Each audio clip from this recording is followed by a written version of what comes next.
भारत ने जापान को जीडीपी की रेस में पीछे छोड़ दिया है।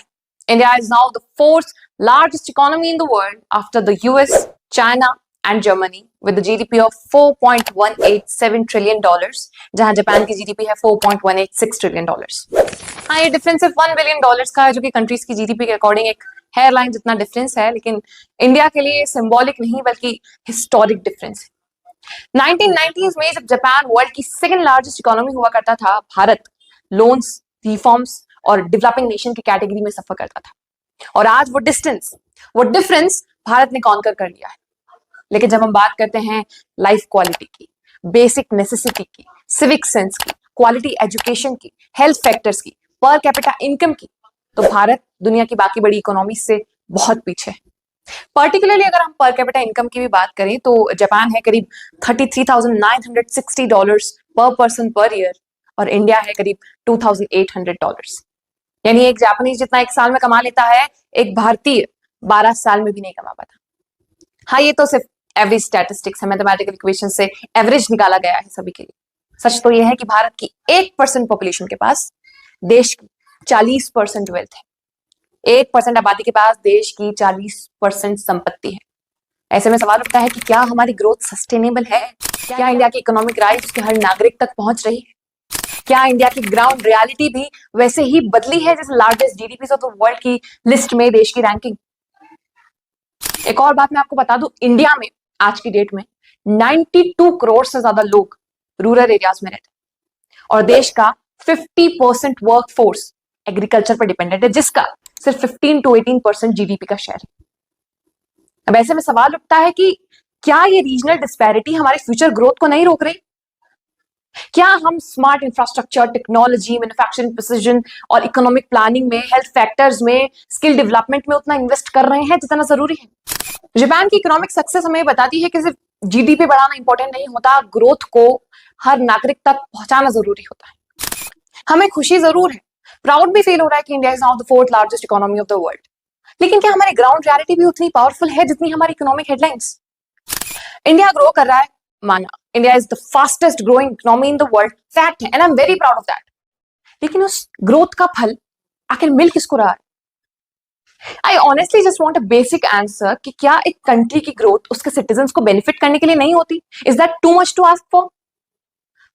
इस वीडियो में हम इन सभी सवालों का जवाब ढूंढने की कोशिश करेंगे, फैक्ट्स, फिगर्स, डेटा, स्टैटिस्टिक्स के जरिए।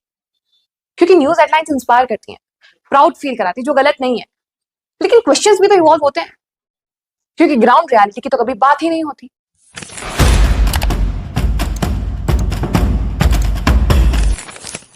सबसे पहले जीडीपी क्या होता है? ग्रॉस डोमेस्टिक प्रोडक्ट यानी जीडीपी एक देश के अंदर एक साल में बनी सारी गुड्स एंड सर्विसेज की टोटल वैल्यू को रिप्रेजेंट करता है। इंडिया की $4.187 ट्रिलियन जीडीपी बताती है कि हमारी इकोनॉमी कितनी बड़ी है। यूनाइटेड स्टेट्स, चाइना और जर्मनी के बाद हम चौथे नंबर पर आते हैं, and it is to be appreciated, क्योंकि इंडिया की ये उपलब्धि छोटी बात नहीं है। 2025 में हमारी इकोनॉमिक ग्रोथ 6.4% रही, जो दुनिया की बाकी बड़ी इकोनॉमीज में से सबसे तेज। एक्सपोर्ट्स भी बढ़े हैं 2024-2025 में $870 बिलियन, जिसमें आईटी सर्विसेज और मेडिसिन टॉप पर है। फॉरेन डायरेक्ट इन्वेस्टमेंट यानी एफडीआई $81 बिलियन तक पहुंचा, जो स्टार्टअप्स और मैन्युफैक्चरिंग को बूस्ट दे रहा है। और एफडीआई ने दुनिया भर में भारत का नाम रोशन किया। ये सारे फैक्टर्स बताते हैं कि हम कितनी तेजी से ग्रो कर रहे हैं, लेकिन ये तरक्की क्या सभी तक पहुंच रही है? किसी देश की जीडीपी ये नहीं बताती कि एक आम आदमी की लाइफ में क्या स्ट्रगल्स है, उसके पास जॉब है या नहीं, उसकी लाइफ क्वालिटी क्या है। एंड जॉब्स एक बड़ा चैलेंज है। 2024 के आईएलओ डेटा के मुताबिक ओवरऑल अनएम्प्लॉयमेंट रेट 4.7 थी, लेकिन यूथ अनएम्प्लॉयमेंट रेट, इसका मतलब हमारे देश के 65% ऑफ पॉपुलेशन जो कि 35 साल की उम्र के अंदर है, जॉब्स के लिए स्ट्रगल करते हैं। इन्फ्लेशन भी एक इशू है। 2024 में कंज्यूमर प्राइस इन्फ्लेशन 5.5% थी, जिसमें खाने की चीजों के दाम 8% तक बढ़े। और इनकम इनइक्वालिटी भी एक बड़ा चैलेंज है। 2023 की वर्ल्ड बैंक रिपोर्ट के मुताबिक भारत की 1% पॉपुलेशन के पास देश की 40% वेल्थ है। अगर बड़ा फिगर की बात करूं तो 10% पॉपुलेशन के पास 78% संपत्ति है। और 21% ऑफ इंडिया की 21% पॉपुलेशन पॉवर्टी लाइन के नीचे है। क्वालिटी ऑफ लाइफ इंडेक्स की लिस्ट में 87 कंट्रीज की लिस्ट में से इंडिया 52nd नंबर पर आता है। वहीं happiest countries in the world की लिस्ट में इंडिया रैंक करता है 118th नंबर पर 147 कंट्रीज में।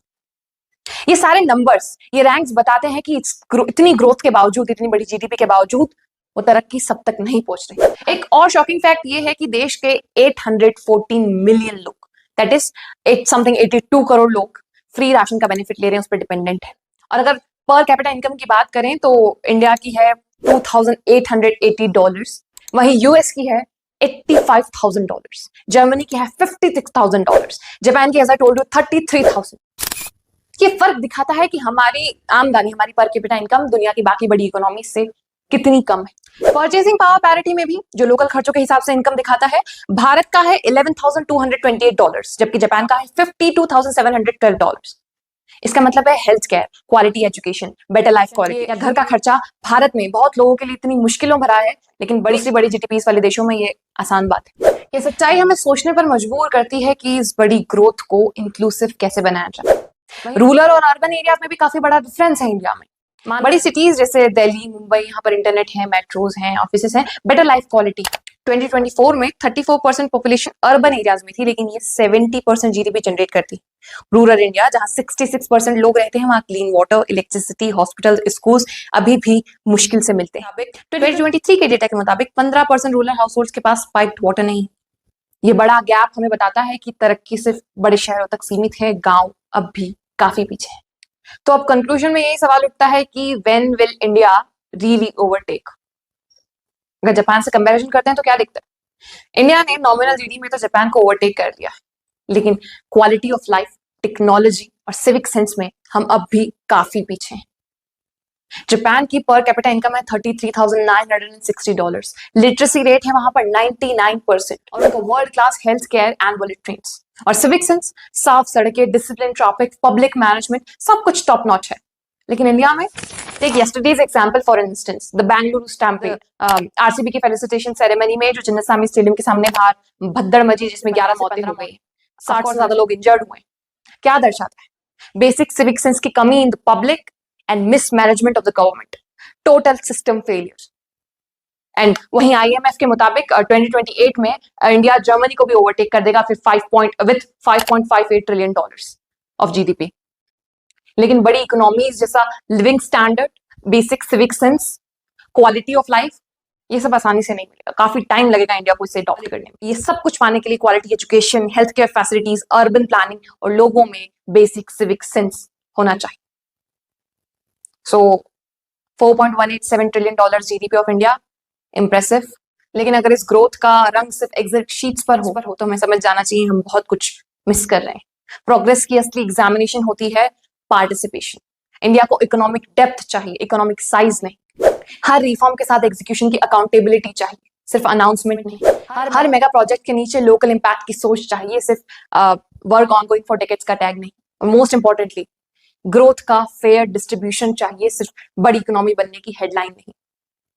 इंडिया की कहानी यूनिक है और चैलेंज भी काफी बड़ा है। बड़ी इकोनॉमी इज इक्वल्स टू बड़ी responsibility, but let me tell, सिर्फ जीडीपी पर खत्म नहीं होती। रेस तो तब कंप्लीट होती है जब देश सिर्फ बड़ा नहीं, बेहतर भी बन जाए। I should conclude by saying that numbers shine on papers, but progress shines on the people.